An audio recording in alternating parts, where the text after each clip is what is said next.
Hey, what up, y'all? Justin Gay, Seeds of Xanadu. So the other day I had a special guest come out to the little plot that could, man. Actually, probably one of the first guests I've had come by the plot. People that probably have already seen this video are probably my newer subscribers. So I want to say what's happening to you guys. Thanks for riding with us. Welcome to the land of Xanadu. Cats have been rocking with me for a while and may not have seen this video. I'm gonna repost it for you guys right now. Enjoy. Thanks again. And we're talking soon, man. Peace. Guys, in this video today, I want to introduce you to an urban farmer named Justin Gay. We are in Fontana, California here, and I shot this video back in early April when I was doing a trip down the West Coast, visiting some farmers down there. And this one is just a short part of a longer video that I posted at fromthefield.farm. If you remember there, you can go and check that full video out. But this one, I just want to show Justin's microgreens infrastructure. It is so simple. And for people who live in these kind of climates, like Southern California type climate, you can literally just have shelves of microgreens in a carport. It's really that simple. And that's more or less what Justin is doing. So this is going to be a shorter video of his microgreens infrastructure, and I hope you guys find some value in it. Enjoy.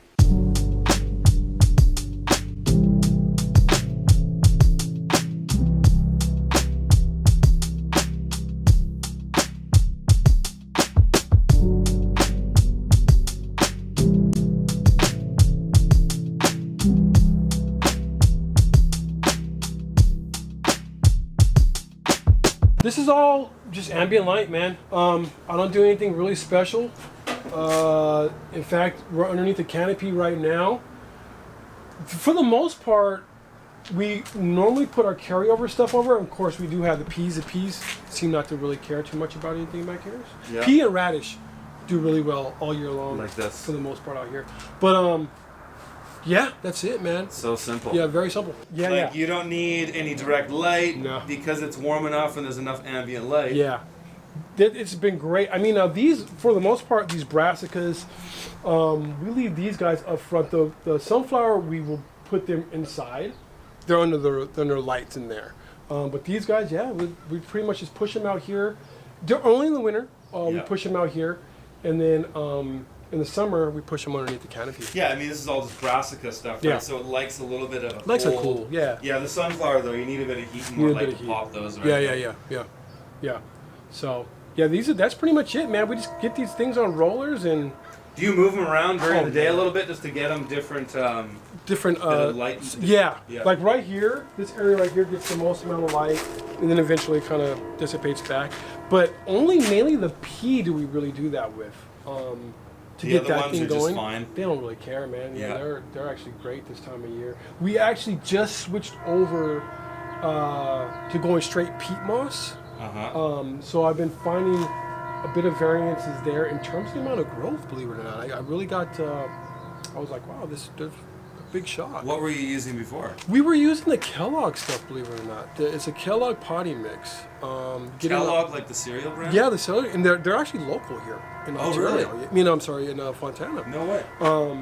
So we were using them, and I was getting stellar results. I mean, we're getting pounds out of a pound a tray off of broccoli, and off of other brassicas, just easy, like a pound off broccoli. Wow, that's really good. And then is that some of your broccoli down there? This is some of the broccoli. Now this is with peat, straight peat here. Just straight peat? Straight peat. Wow. Yeah. Huh. And I'm going to start playing around with that soon. Actually, there's another one of the projects back there. You guys will see a lot of projects.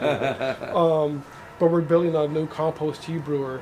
And I really want to dilute a lot of compost tea down and see if that makes a difference. What it does, yeah. Have you ever tried anything like that before? Never done it, no. What about mixing with compost?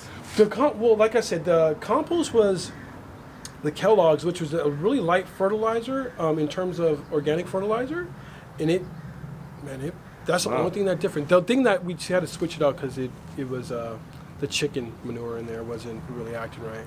I can't believe how little soil you're actually using in your flats. Yeah. What, like, how do you get away with that? They grow. We use right about inch and a half. We'll go to so these are 2-inch trays. Yeah. We do have, inch and a quarter.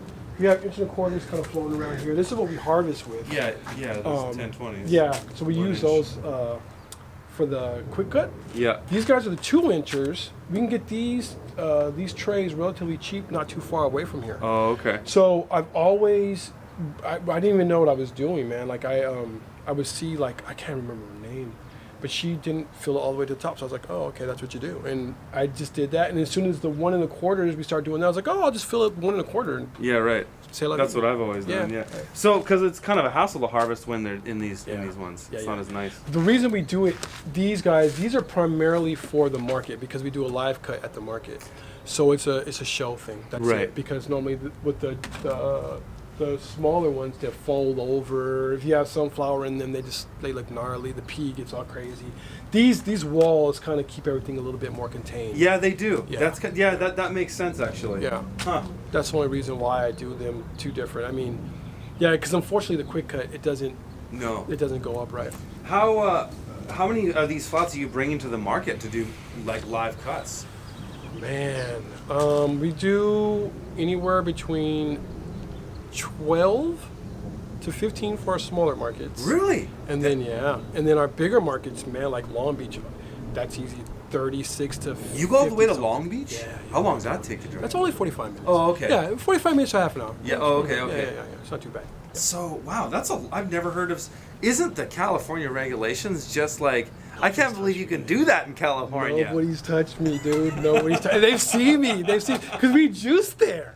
I know. You know, we juice you get there, juicing set up. and we're cutting, and nobody's been like, they're like, hey, what's up? And I'm like, hey, what's up, man? Wow. And just keep the party going. And I've had all the papers. Wow. Okay. So I want to talk about that a little bit because this is cool. We're on the topic of microgreens specifically. So you bring a big juicer to the market. Yeah. And what is it? What kind of juicer is it? That is a Seattle. I can't remember the actual.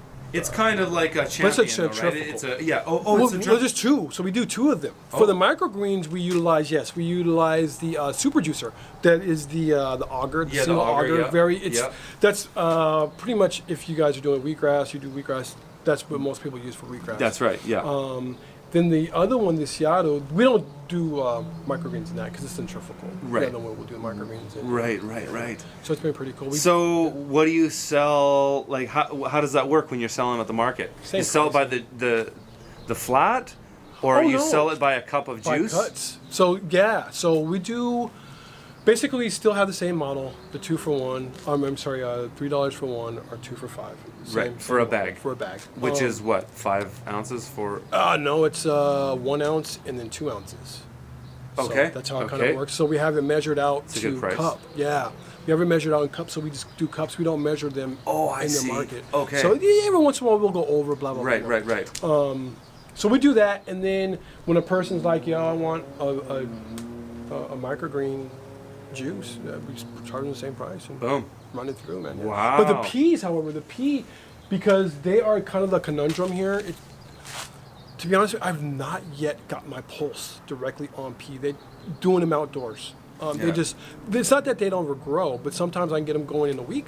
Like weather like this, I put in a week. They'd be good. They're fine. Yeah, cool. Next, like when it gets too hot, Yeah, forget about it. done. Too cold, Yeah. done. It takes 2 weeks each time. Interesting. So we'll normally have a very large amount left over in pea, and then we'll take those to the market and I'll harvest those and I just put those in the juice. It's actually part of one of our staple juices. Oh, beauty. So we'll do that there. Yeah, and it's been awesome. People really they really take to it. What are your economics on, what are you making on a flat?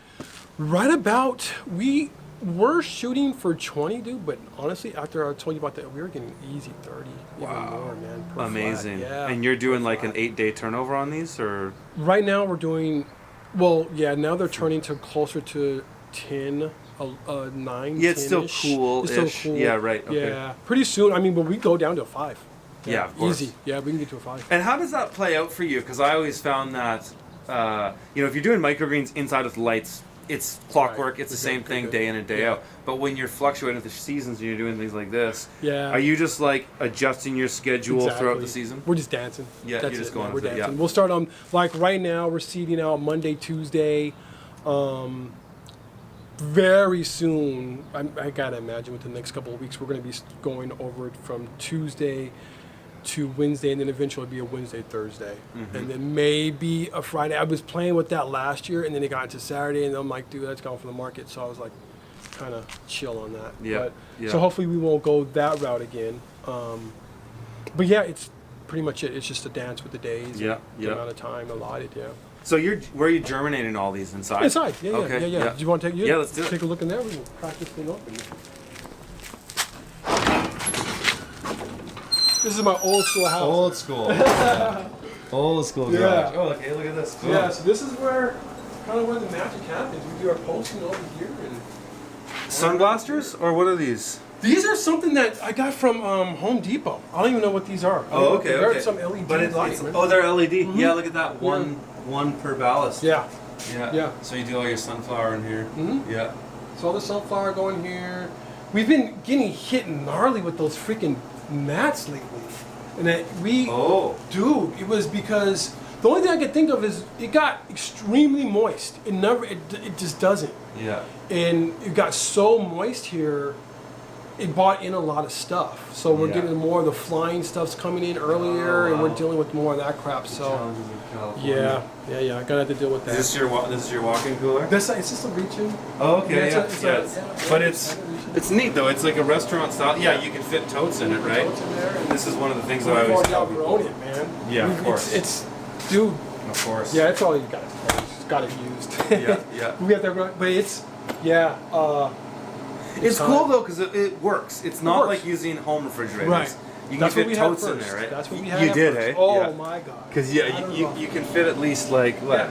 Yeah, you can get like 9 totes in there. Yeah, that's awesome. Simple. Yeah, and that's great. it's pretty. Unfortunately, the totes I bought, I bought this, was so stoked, and went and just bought a bunch of totes, and they didn't fit properly, so they're all kind of cattywampus in there. Those gray ones were great, but So this is all the post-harvest. You got your spinner, you got your bubbler. Oh, you did the bubbler. Yeah, so we Boom. got our bubbler in here, and which is cool. We took out the washer and one washing machine, so I got my mom and dad's to wash clothes now.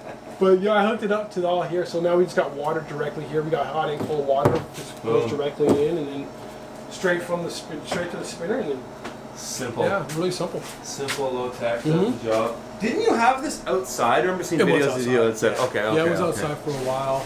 And then this was going to become a grow space.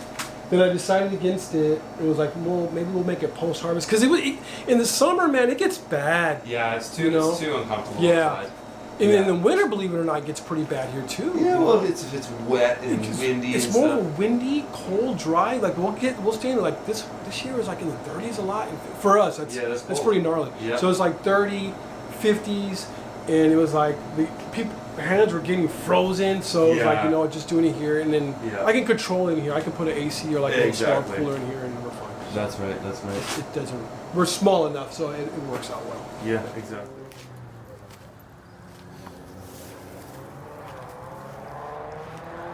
Damn, homie, you still here? This ain't like the Black Panther or nothing. There ain't gonna be no sequels.